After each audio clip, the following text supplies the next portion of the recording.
Hi, I'm J.John. Welcome to Facing the Canon. My guest on the programme is Dr. Sharon Dirckx, an apologist.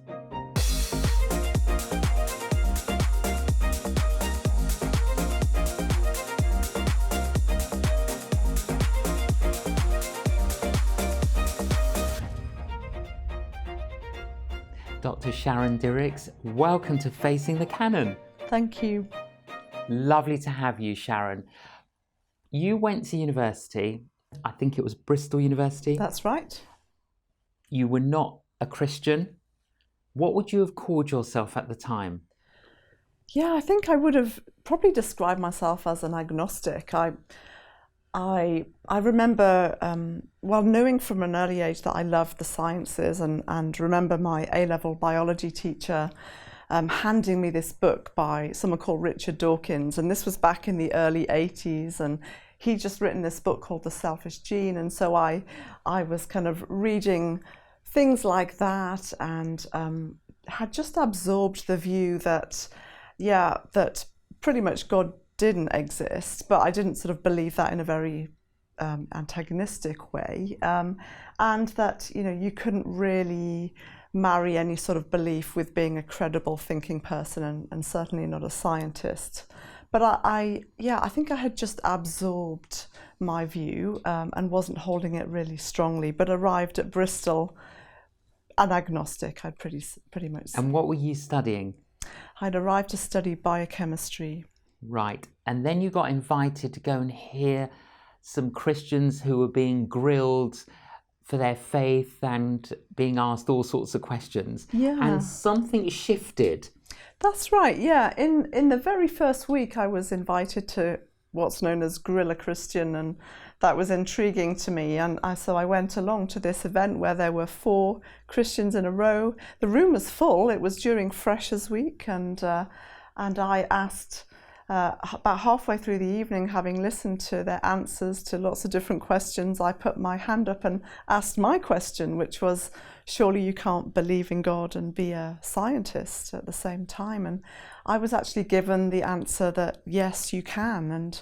And this, even a simple answer that they gave was actually, it was a game changer for me. It actually set me on a track of thinking, okay, well, I need to really, I clearly haven't thought about this as much as I should have done.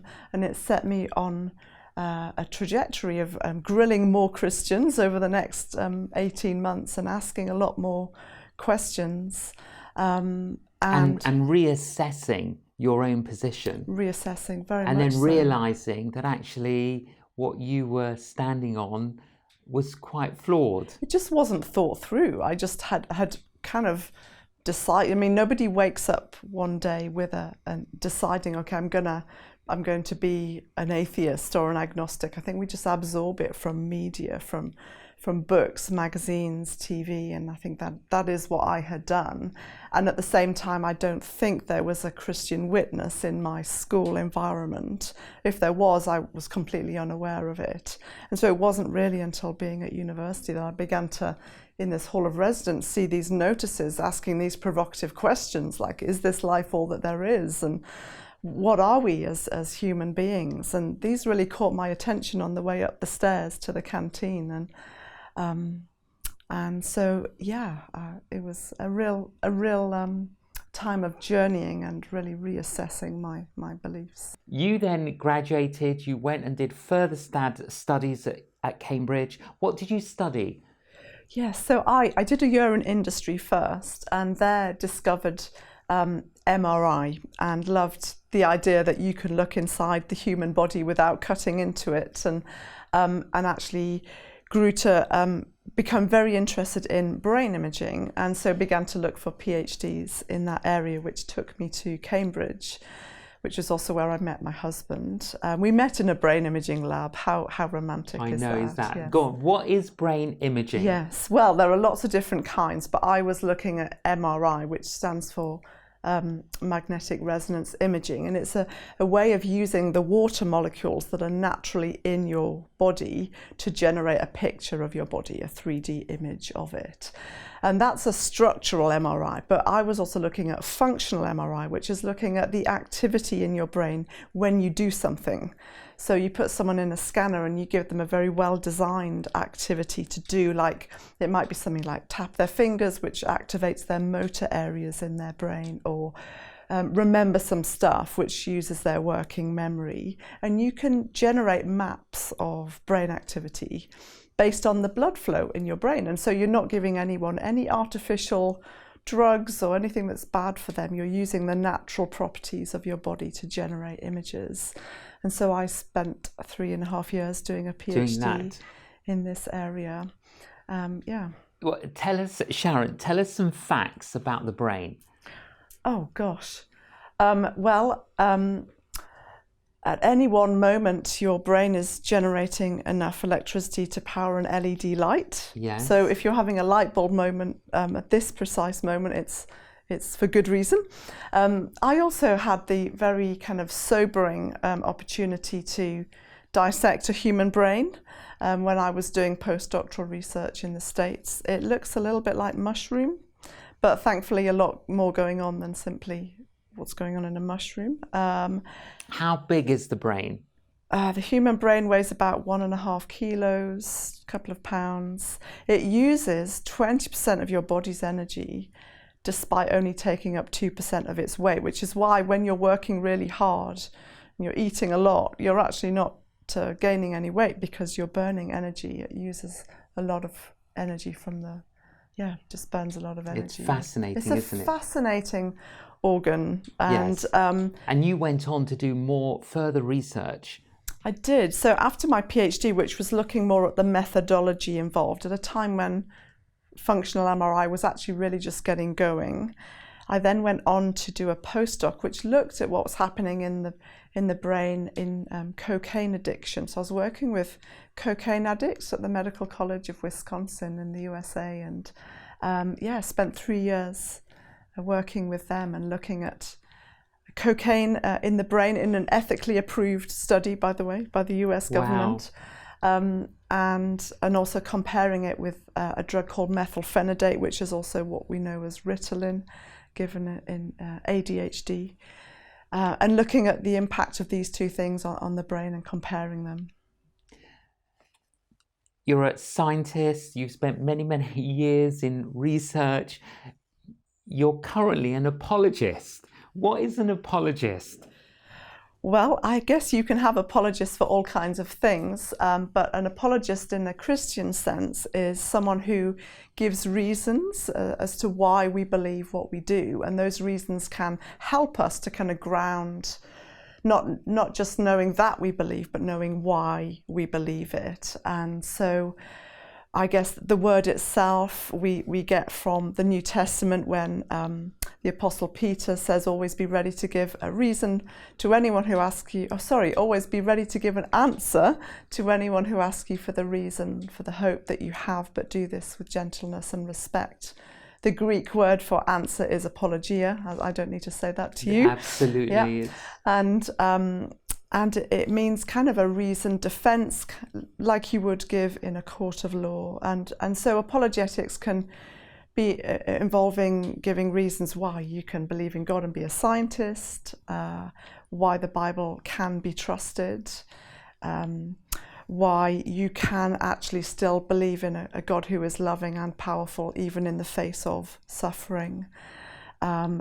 And we use it to talk about why Christianity is saying something a bit different from other belief systems, and all kinds of areas that are still really relevant. And it's particularly important in the age that we find ourselves in, where we're seeing people who have not actually grown up in the Christian faith, who have not necessarily picked up a Bible in their lifetime. And so we can't simply start with the words of Jesus as a starting point. We have to say why we can even trust those words in the first place and unpack a bit of the context. And so, yeah. So I'm just intrigued, Sharon. What motivated you to move from being a scientist to being an apologist?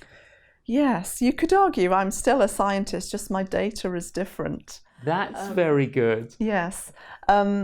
but there were some, so it was when we moved to the States and I was doing this postdoc in cocaine addiction, I found a couple of things happened. First of all, I started having all of these opportunities to have conversations with my colleagues in the lab that I was in, and all kinds of people were coming out of the woodwork with questions. I ended up doing seeker Bible studies in coffee shops with 2 or 3 of my work colleagues, and just meeting others for coffee and taking their questions. And there was a hunger to know about spiritual things that was happening in parallel with the research that I was doing.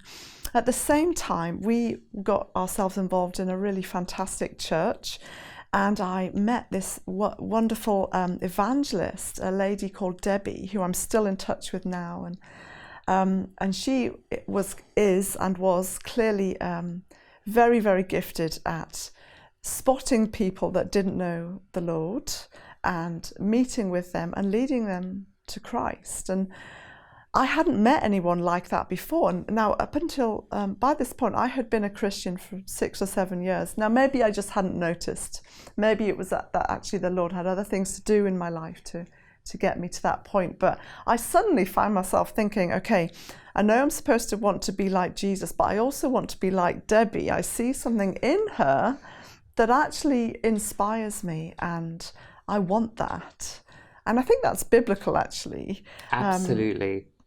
And so, I started meeting with Debbie, and Debbie gave me this way to do a 6-week one-to-one investigator Bible study. And so I was able to meet with colleagues and do that. And so I realized during this postdoc that I was an evangelist. Yes. I had the gift of an evangelist. And then I was thinking, well, what do I do with that? Is that something that just happens alongside my research, or does God want me to do more? And then in parallel with that, we felt called back to the UK and to kind of reach people here, because there are many here, and the proportion of those that don't know Christ is very high. And these same friends, Debbie and her husband, had attended a conference and had heard about a centre that was being set up in the UK that was going to train people to give reasons and venture into this area of apologetics. And so I applied to study at what is now known as OCCA, and that was partly at Wycliffe Hall at the time.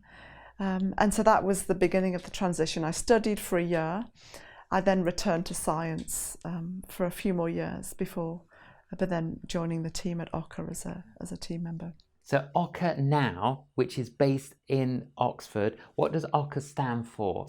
Yeah, OCCA stands for the Oxford Centre for Christian Apologetics. And what do you offer? What does OCCA offer? So OCCA offers training for people who are interested in being skilled up in responding to questions. And we do our training in a very interactive way. We want to have a close interaction with those that come to study. We're in the process of building online courses, so people can join us from wherever they are in the world. It's accessible. You can study alongside holding down a job. And we also go out and speak, and we offer bespoke training to churches and conferences and organizations. And we also go and speak on different topics. If people want to hold an event and have an apologist evangelist come and speak on, so tomorrow evening I'm speaking on, is there anything special about being human? People are going to invite their friends in their 20s and 30s and hear a response to that. So we do things like that as well. Wonderful. And here I've got just a couple of two of your books. Am I just my brain? So obviously, having studied the brain and spent years in research with regard to the brain, that was an obvious title for one of your books. But tell us, what is this about? Yes, well, in short, the answer is no, just in case, spoiler alert for those of you that weren't sure. But so there are all kinds of questions being asked about what people are. What is a human being? What are we? Are we just advanced apes that have managed to climb to the top of, the food chain and the evolutionary tree? Or are we machines? Or are we souls trapped in a body longing to escape one day to float off to heaven? What are we? And there's a narrative out there from some, not all, but some scientists and philosophers that says, look, you are your brain. Your brain drives who you are. Everything that you think, say, and do is explainable by the activity in your head, by these non-conscious processes in your synapses. And so I wanted to respond to that. We find this narrative a lot. Even if you just walk into a bookshop, you see a lot of popular level books that assume this fact.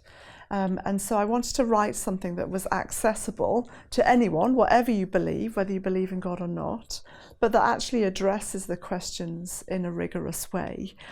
And the heart of it is that, you don't just have a brain, you have a mind as well. You have a brain with all of its kind of neurons and chemicals and transmitters and synapses, but you also have a mind with all of its thoughts and feelings and emotions and memories. And there's something that it is like to be you, that just capturing data from your brain isn't gonna capture in quite the same way. If we were to try and do a study, J.John, of what it's like for you to write your next book, and we thought, okay, you are your brain, we're going to put an EEG cap on you, you're going to wear that pretty much the whole time, even when you're asleep, because you're writing when you're asleep as well, right? And we'll pop you in an MRI scanner, we'll take some MRI scans, functional and structural, and we'll collect some really interesting data from your brain. Will that tell us what it is like for you to write your next book? No. No. No, of course not. Of course not. I mean, it will tell us something, but it won't tell us everything. And if we want to know what it's like for you to write your next book, we have to ask you. And so, there is so much more to a human being than just their brain activity. That's not to say that neuroscience isn't telling us wonderful and extraordinary things about the human brain. And clearly, it is correlated with the mind. When you use your mind, your brain is activated. And clearly, these two things are connected and integrated. But to simply chalk a person down to the cell voltages and neurotransmitters in their brain is to offer a diminished view of a human being. And so my intention with this book was to open up that conversation and show that this is not enough to describe human beings. We also, you actually don't even need to leave neuroscience to see that humans are complex. All kinds of fascinating observations made in the clinic about patients with large chunks of their brain missing but still very intact minds, and people who have had to have their two hemispheres separated because of epilepsy, and essentially their brain is cut in two, but they're still one person, an integrated person. Of course, some interesting changes happen, but they're still just one being. And of course, there's the very fascinating topic of near-death experiences, where people who are in a state of reversible clinical death that report being conscious. Now, you write about that, and you've looked into that. What did you discover as you researched that area? I discovered that it is a lot more rigorous than people think. It's not just anecdotal evidence. What happened, it's a data set that's only arisen since we've been able to kind of have people in that state of clinical death, since we've had cardiac surgery and neurological surgery, where people have to be cooled to a very low temperature. Their brain EEG signal is, there isn't any detectable signal, and their heart is stopped, and they're in a state in order for this surgery to be performed. And what surgeons used to hear was that some of their patients were reporting upon resuscitation that they had been conscious. And so that caused some surgeons to collect some systematic data across all of their patient groups, and there are studies from different countries capturing this. There's a lot of books out there on it, and they see roughly 7 to 10% of patients reporting very interesting facts that it would be hard to have just made up. So what kind of facts are they reporting? Things like being able to fully recount a conversation that had happened down the corridor in a different room in the hospital about the person that was on their deathbed, to the extent it was a little bit awkward because the content of the conversation wasn't good, but the patient upon resuscitation recounted it to their relatives. Other things like somebody observing a slightly random tennis shoe on a roof in another part of the hospital entirely that you could never have known about and the staff didn't know about because it's inaccessible, you can't climb up there. Another observation about a woman who was congenitally blind in her lifetime, who then, upon resuscitation, recounted the appearance of someone else who had also died moments earlier that she couldn't have known about. All sorts of extraordinary things that just give us pause for thought to say, human beings are really interesting. And even if some of these may have been fabricated, who knows? But even if one of these is a genuine instance... But they couldn't have been fabricated because, like the tennis shoe, right? There's no way. Right. But and even if all of them were except for one, for example, that still shows that you are way more than just your brain, because if your brain is clinically dead and you are still conscious, then you can't simply be your brain. There must be more to it. Fascinating. Hugely. We're encouraged, Sharon, to love God with all of our mind, our heart. When we say heart, what does that mean?